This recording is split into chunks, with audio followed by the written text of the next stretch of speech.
Hey everyone, with all the attention on the big funeral going on in Tehran, I thought it would be a good time for us to focus in on what's actually taking place in the Strait of Hormuz, get ourselves ready for after this funeral, this week-long funeral is over, when we get back to the tension between the US and Iran, the negotiations, the MOU.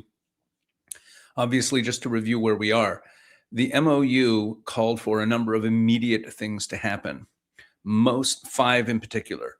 Most of those were concessions the U.S. had to make to Iran: the lifting of the blockade, the unfreezing of assets, the lifting of sanctions, and then we had the demand made on the Iranians, which was to open the Strait of Hormuz and to facilitate the free flow of traffic. And then the fifth thing was a cessation of all hostilities in Lebanon, which the U.S. did not really have the power to commit Israel to do. But nevertheless, the Lebanon item was in there. Now, regarding the Strait of Hormuz, that's what we're talking about in this video today. Let's get right into it. There's a number of headlines to report, so let's just run down them. Tanker struck near Strait of Hormuz as Trump heads to NATO summit. This is a story from today. A tanker was reportedly struck by an unknown projectile while sailing near the Strait of Hormuz Monday, according to the UK Maritime Operations. Citing an unnamed U.S. official, the Wall Street Journal reported that Iran's Islamic Revolutionary Guard Corps had fired at two commercial ships near the strait. Axios, citing unnamed U.S. officials, reported Iran had fired missiles at commercial ships transiting through the strait. So they're still attacking ships going through the Strait of Hormuz. I explained this in an earlier video. There are now two routes to go through the Strait of Hormuz. One of them hugs the Iranian coast more, the northern route, and then there's the southern route closer to Oman, which is the preferred route for international shipping. It's a little further away from Iran. Iran is attacking ships that are trying to use that southern route because they want everyone to have to be using their northern route that they control. The reported attack occurred hours before U.S. President Donald Trump departed for a high-stakes NATO summit in Ankara, Turkey, where leaders are expected to discuss security in the strait, and as Iran observes a multi-day funeral for Ayatollah Khamenei. Iran's semi-official Fars news agency, citing claims from unnamed sources, reported a Qatari oil tanker was attacked while attempting to transit through the Strait of Hormuz after ignoring repeated warnings. What are the warnings? They don't want them using the southern route near Oman.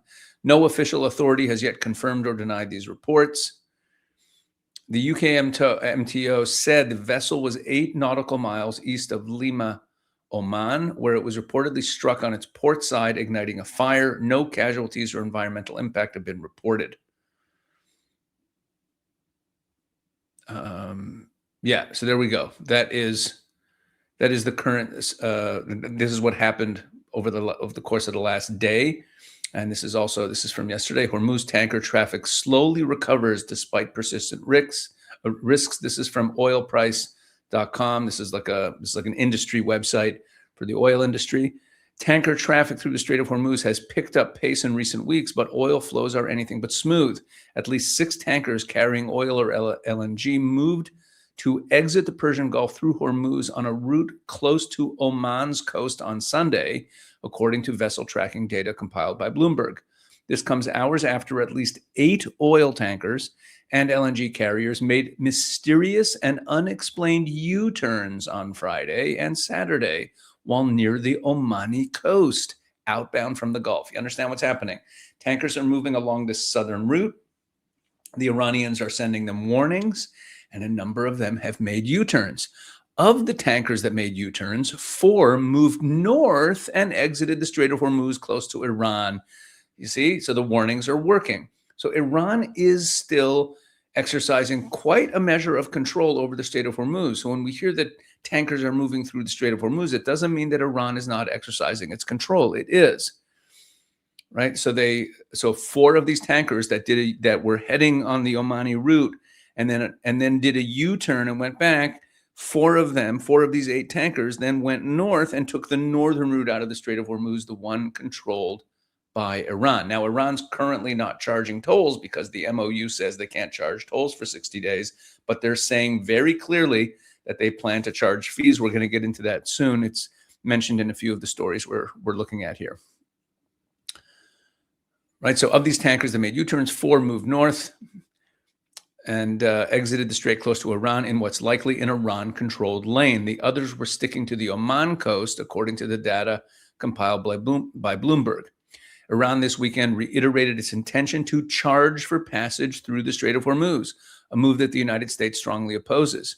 As a country where the Hormuz is part of its territorial waters, we will definitely charge service fees, Iran's ambassador to China, Abdolreza Rahmani Fazli, said this weekend, as carried by Al Jazeera.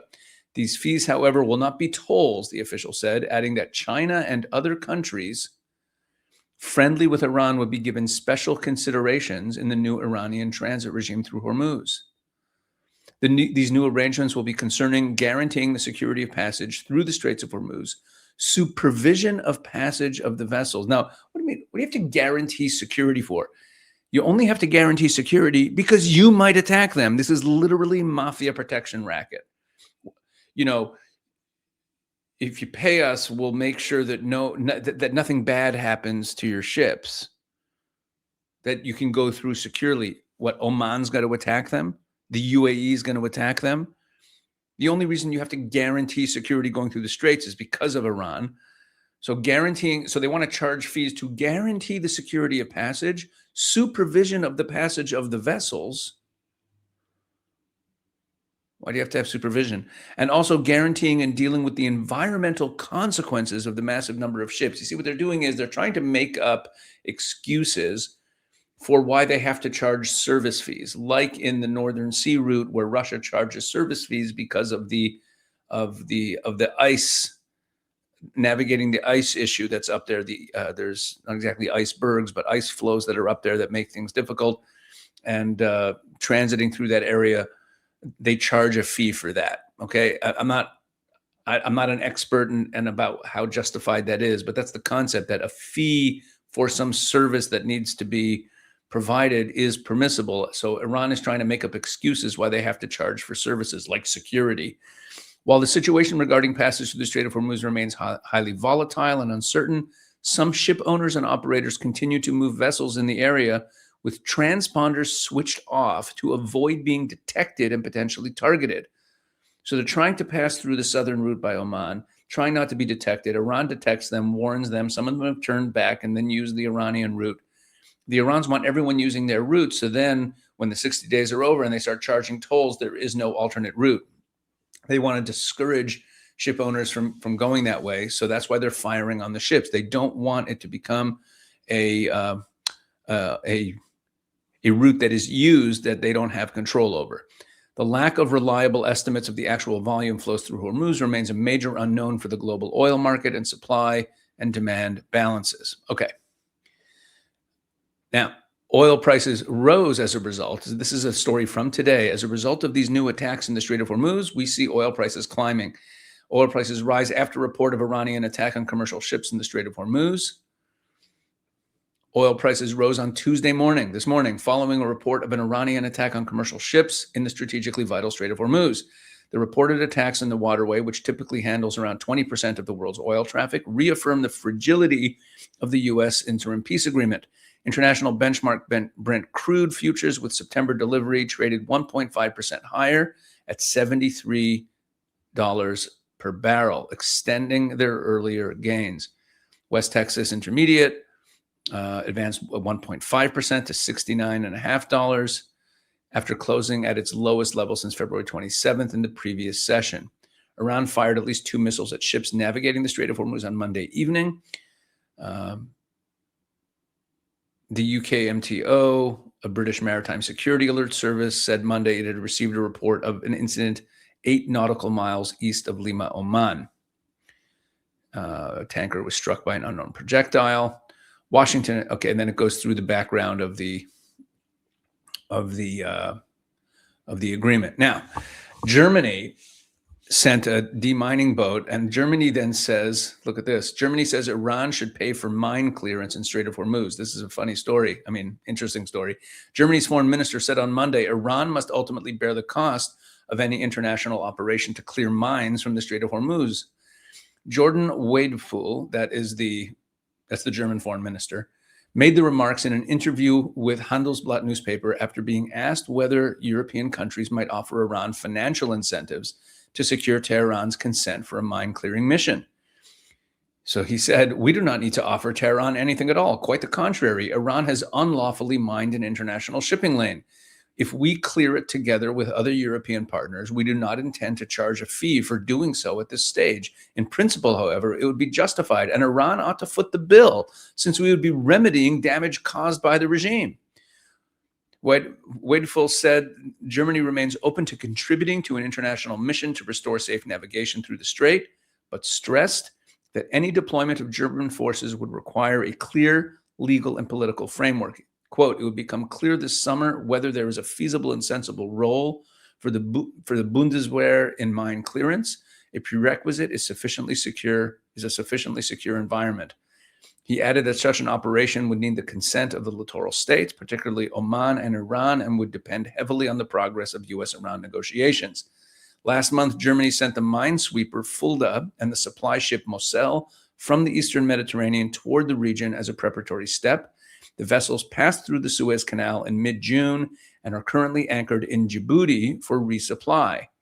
Defense Minister Boris Pistorius said last week he's considering recalling the two German Navy ships.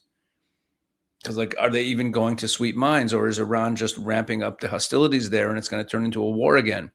Iran has repeatedly rejected any foreign involvement in securing the Strait of Hormuz, insisting that responsibility for the waterway lies solely with its littoral states and warning extra-regional powers against projecting military force there.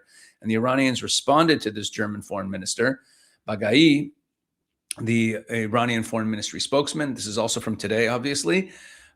He condemned the German foreign minister's comments. Ismail Baghai, spokesperson for the Iranian Ministry of Foreign Affairs, issued a rebuke to the German foreign minister on Monday following recent remarks concerning the strategic Strait of Hormuz. In a statement published on X, Baghai stated, quote, "The German foreign minister's rhetoric on the Strait of Hormuz is utterly shameful, a grotesque distortion of reality that reeks of Mephistopheles in Goethe's Faust."